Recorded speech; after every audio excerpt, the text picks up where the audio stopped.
Presently we stopped and sat down on top of an enormous flat rock on a gradual slope in a cornfield that seemed to have been recently harvested.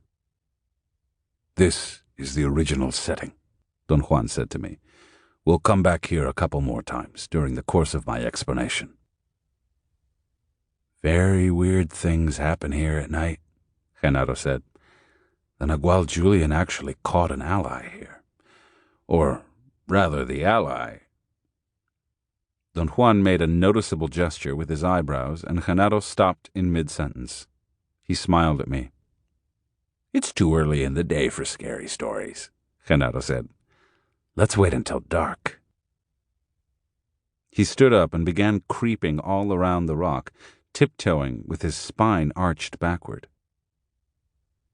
"What was he saying about your benefactors catching an ally here?" I asked Don Juan. He did not answer right away. He was ecstatic, watching Genaro's antics. "He was referring to some sophisticated use of awareness," he finally replied, still staring at Genaro. Genaro completed a circle around the rock and came back and sat down by me. He was panting heavily, almost wheezing, out of breath. Don Juan seemed fascinated by what Genaro had done. Again, I had the feeling that they were amusing themselves at my expense, that both of them were up to something I knew nothing about. Suddenly, Don Juan began his explanation. His voice soothed me. He said that after much toiling, seers arrived at the conclusion that the consciousness of adult human beings, matured by the process of growth, can no longer be called awareness, because it has been modified into something more intense and complex, which seers call attention. "How do seers know that man's awareness is being cultivated and that it grows?" I asked. He said that at a given time in the growth of human beings, a band of the emanations inside their cocoons becomes very bright.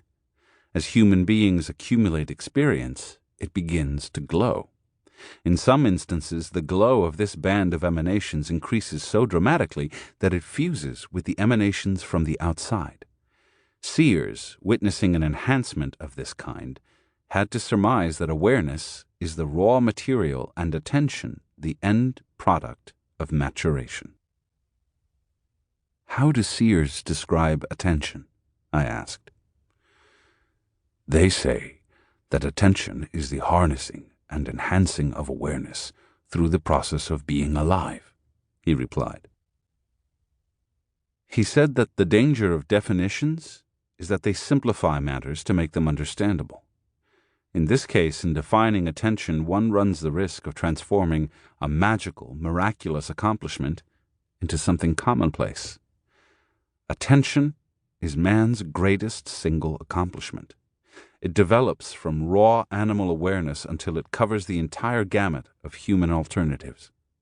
Seers perfect it even further until it covers the whole scope of human possibilities. I wanted to know if there was a special significance to alternatives and possibilities in the seer's view. Don Juan replied that human alternatives are everything we are capable of choosing as persons. They have to do with the level of our day-to-day range, the known, and, owing to that fact, they are quite limited in number and scope. Human possibilities belong to the unknown. They are not what we are capable of choosing, but what we are capable of attaining. He said that an example of human alternatives is our choice to believe that the human body is an object among objects. An example of human possibilities is the seer's achievement in viewing man as an egg-like luminous being. With the body as an object, one tackles the known. With the body as a luminous egg, one tackles the unknown. Human possibilities have, therefore, nearly an inexhaustible scope. "Seers say that there are 3 types of attention," Don Juan went on. "When they say that, they mean it just for human beings, not for all the sentient beings in existence. But the 3 are not just types of attention. They are rather 3 levels of attainment. They are the first, second, and third attention, each of them an independent domain, complete in itself.